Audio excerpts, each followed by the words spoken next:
Well, Sex in the City. My God.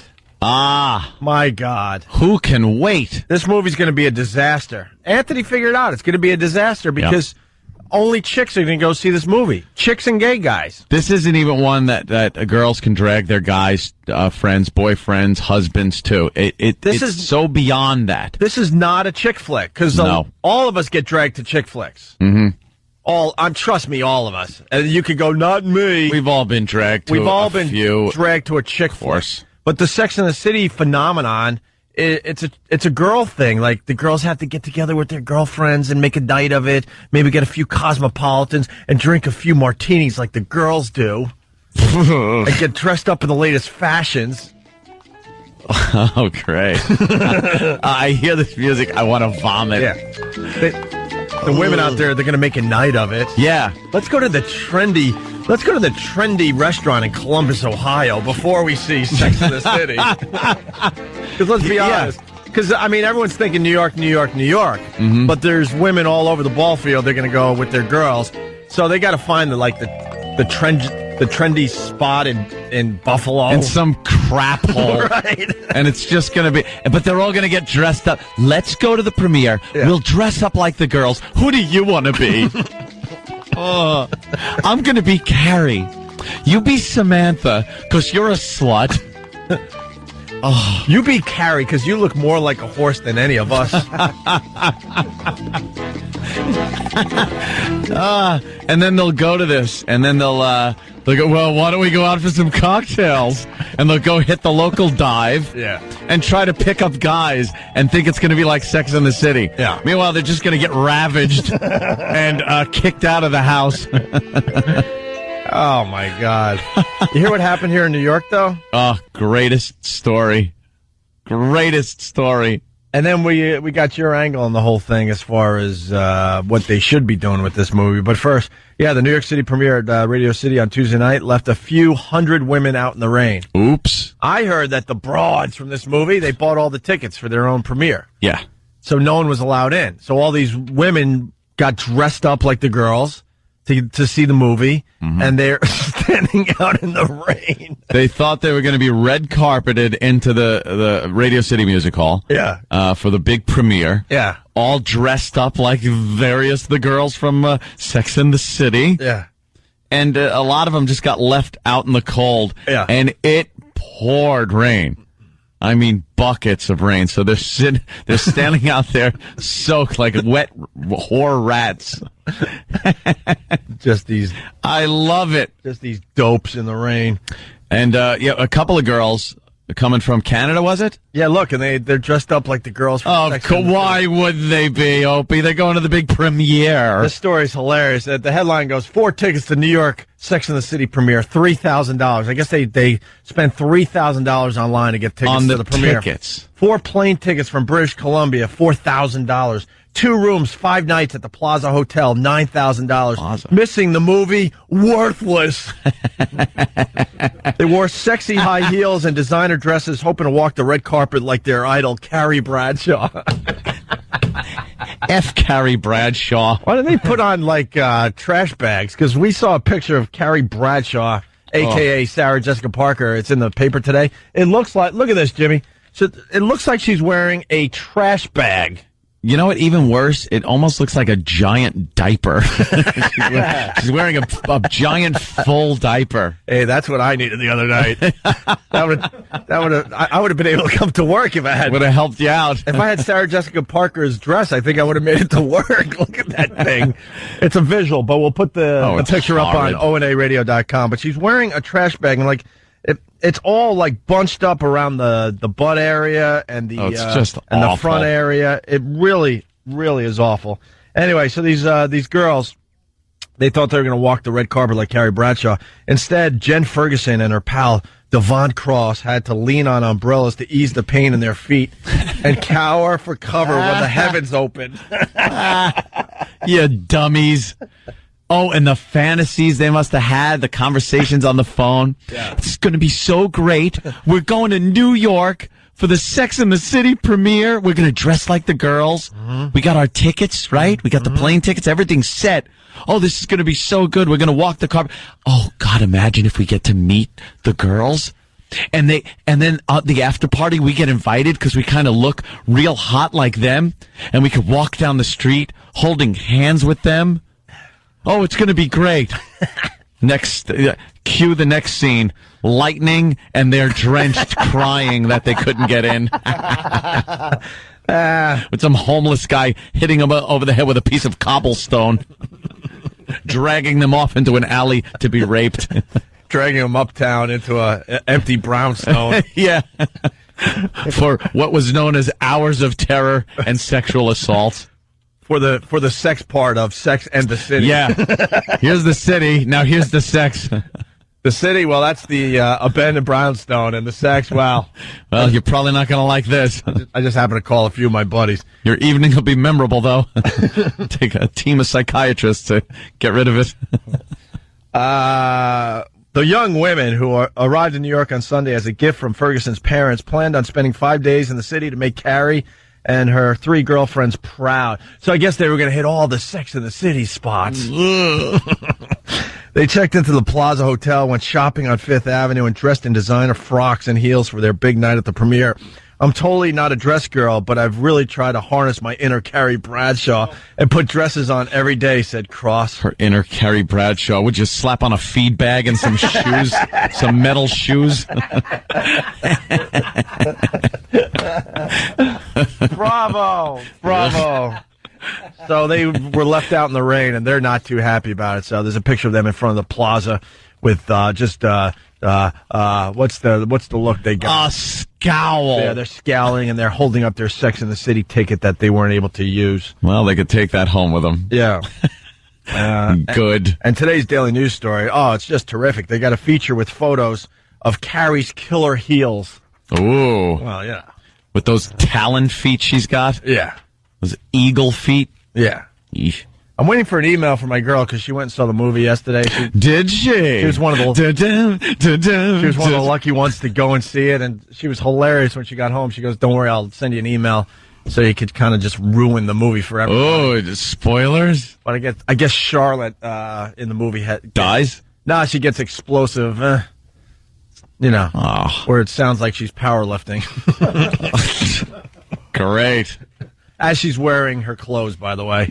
Oh, they're doing the same story we're doing. Yeah? Oh, no. That's sorry. Big Brown. That's Big Brown. Big Brown has a crack in its heel. Yeah. And so does Carrie Bradshaw. Well, Wah, wah, wah. Well, did she marry Mr. Big, the broad? I don't know. I'm going to find out. Yeah, I got to find all this out. Yeah, my girl's too lazy to give me the fine email that would help the show today. I hope something bad happens to Mr. Big. Yeah. Oh. It gets bent. Yeah, like in a door-slamming frenzy. All of a sudden, she looks, and there's like what appears to be a mushroom cap poking through the door where she closed it. By the way, Anthony has the solution because they didn't think ahead with this movie. It's not going to do. It's going to do okay at the box office, but it's not going to do great numbers because you're not going to get guys to go to this movie whatsoever. Yeah, you're cutting half the population out. Because like we said to start this break, this is a movie for women to get together and go together. They don't want their guys to go. They're not going to be dragging us to this movie, thank God. Beyond chick flick. Right, but Anthony's got a solution to that.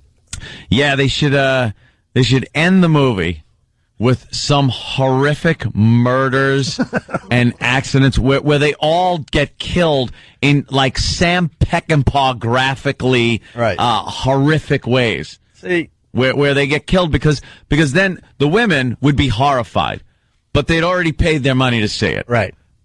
Then they'd go home and go, it was terrible because at the end, and then they'd kind of spell out what happened. And then as a guy, I'd be like, I might just go to see that. Yeah, then the word gets out that it's a lot of action and death and blood and stuff, so you got to go now. And then Oprah brought up the fact that the whole movie should be about not so much the girls, they're in it, but about a serial killer. Yeah, just totally flipping, and the movie's all about a serial killer just killing these 5. How many are there? 4 or 5? 4 of them, I guess. And then they're having, and I love that you can put the whole story together where they're having a girls' night together, where they get popcorn and ice cream, and getting their jammies, and they're talking, let me tell you what I did last night, blah, blah, blah. And then just this horrible serial killer guy comes in. Yeah, a sexual serial killer. Oh, of course, gotta be. Yeah, think that Brad Pitt movie. Think Ted Seven? Bundy. Think Seven. Ted Bundy, is another one.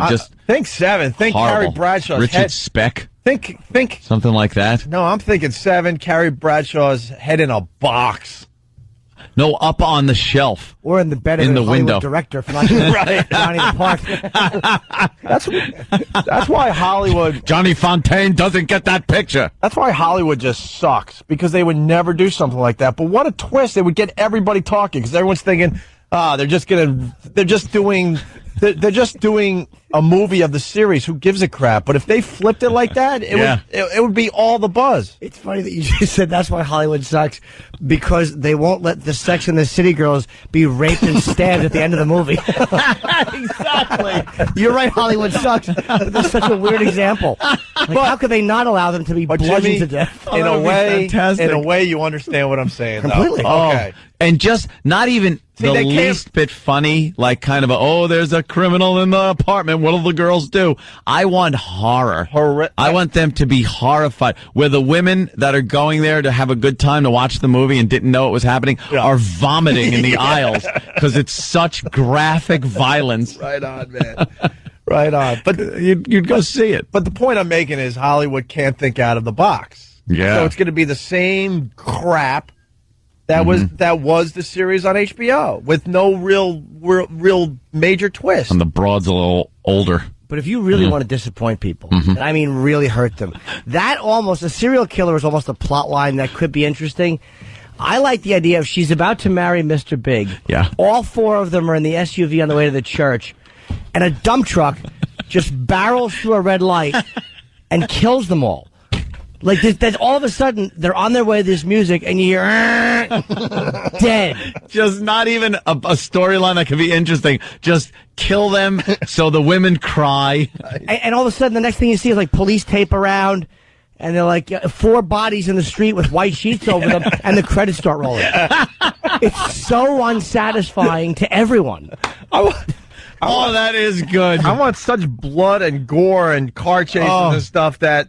Like this weekend, all the women go to see the movie. Next weekend, guys are basically pushing broads out of the way to get into the movie theater and hollering because the word gets out that it's a movie for them. As that dump truck. Well, the first week, it makes, say, $48 million at the box office. Week 2, $11.50. Because everyone's so disappointed. Just so disappointed and disgusted. I want one of the girls from Sex and the City to go the way of my 4th grade teacher. Snowplow to the head. Oh, decapitated. That'll hurt. Wow, really? Decapitated in Canada, my friends.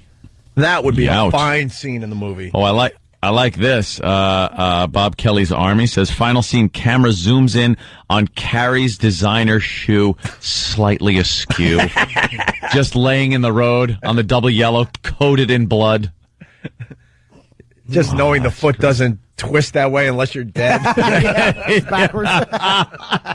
We've all seen those pictures. How did the foot get that way? Oh, that person's dead. All right, we got to take a break. This is going to be the greatest thing. If you sat through this break, God bless you, because now you get a treat. Danny found an unbelievable website. It will be up on onaradio.com, so in case you're driving, you can't write this down. Just remember, Sarah Jessica Parker looks-like-a-horse.com. There you go. This will be the website that everybody will be turning others on to. Yeah, it's a good one. And we'll have that link on onaradio.com. But it's Sarah Jessica Parker looks-like-a-horse.com. It made us laugh really, really hard in the office today. Steve from Bayshore. That website sounds hurtful.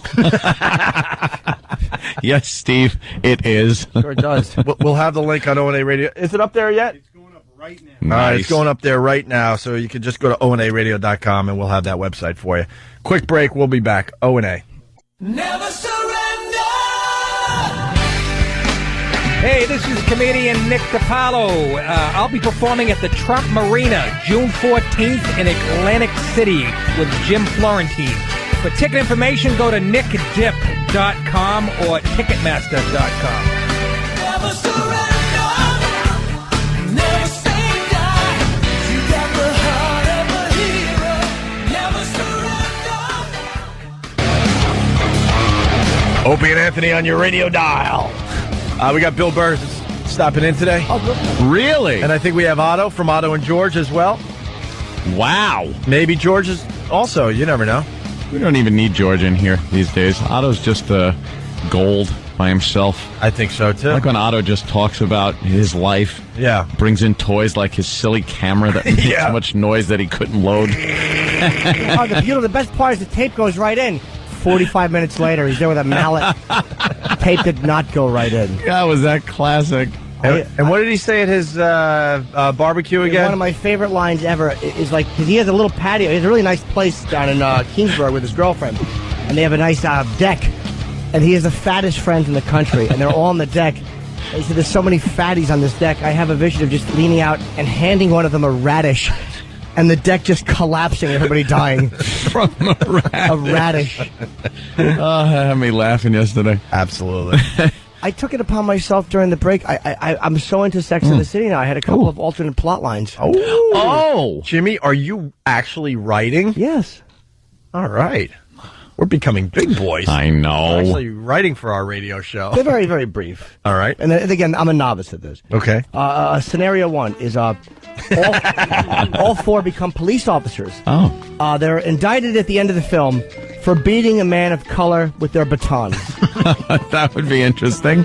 I would go to see that as a guy. Yes. Number two is without explanation, the film opens on a rocket ship taking off, and you realize all four of them have become astronauts. The shuttle explodes 3 minutes into the film. The last hour and 57 minutes of the movie is about the investigation into the shoddy O-ring on the shuttle. Oh, perfect. And my third one is that the wedding bells are ringing. Oh. And Carrie is left standing at the altar. Oh, boy. Oh, no. When 20 minutes before the wedding, Mr. Big is arrested on the business end of a glory hole.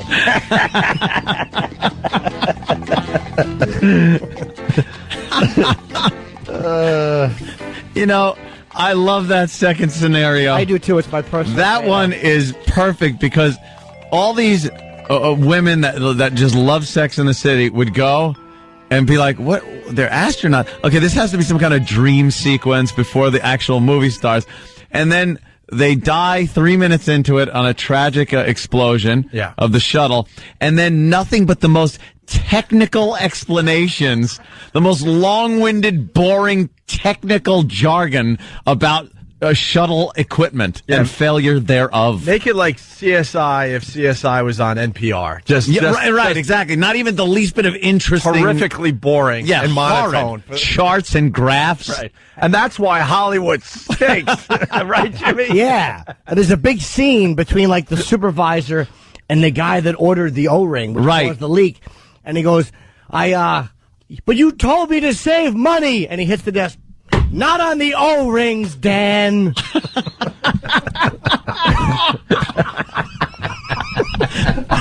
Oh, am I there? Oh, hell I am with you on that one. Hell yeah. And just puzzled women sitting there watching going, when does the movie start? They would start shifting nervously in their seats, probably like 5-6 minutes into it. Right. The girls have been dead for 3 minutes. And it's all just like NASA talk. And they'd be like, all right, this is not a dream. What is happening? Yeah. Boo! Yeah. Boo! Where's the girls and the funny outfits? Yeah, where was the shoes? Jimmy, could you treat us to more scenarios as the morning goes on? I really like the idea of this, but that one, that is a good one. Please, because we're trying to figure out how to get guys to go see this movie, and of course, guys would see what you just laid out there. It would be critically panned. It would get like no stars on it. 'Cause even guys don't want to see an hour and 57 minutes of technical just technical talk without any entertainment value whatsoever. Yeah. Like C-SPAN, absolutely. We forgot to play the audio because, the news is covering the Sex and the City premiere. Listen to this. It's a phenomenon. Listen to this. Sarah Jessica Parker, who we've come to know and love as Carrie Bradshaw, walked the hot pink carpet tonight, arriving in high style. Her adoring fans even waited in the rain to catch a glimpse. God, how much spackle was on her to make her look like anything. Ugh. Rain to catch a glimpse. Moving and touching and lovely and the threatening skies, and they were formidable and stuck it out, and they've been a dream. The fabulous foursome of Carrie, Samantha, Charlotte, and Miranda premiered on the hold big on a screen second. tonight. It's the first time the red carpet was dubbed a muddy track. She runs good in the mud. Give me her across the board. Stephen S. from Bayshore. Oh, great. Each theater is going to be a clump fest. Clump. I was saying clump. The clump. I've been saying clump for the last 2 days. Linger longer. Nick C. from Pittsburgh. Sarah Jessica Parker looks more like Terry Bradshaw than Carrie Bradshaw. Ooh.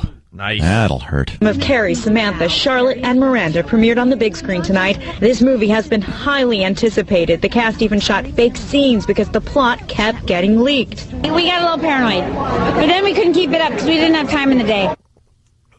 What? I don't know. And it's so important that the plot don't get leaked. Ooh. Oh, wow. What'll happen? I don't know. If it's one of Jimmy's movies, of course you wouldn't want the plot to get leaked. But it's gonna be That's fantastic. It's going to be the same old crap. By the way, the movie's getting bad reviews so far. Is it? Yeah, one reviewer said it just looks like a very special episode of the series. Yeah. Like it doesn't feel like a movie. It just feels like one long, like TV movie. What does Rotten Tomatoes give it? 65. 65. Ah, they're not brave.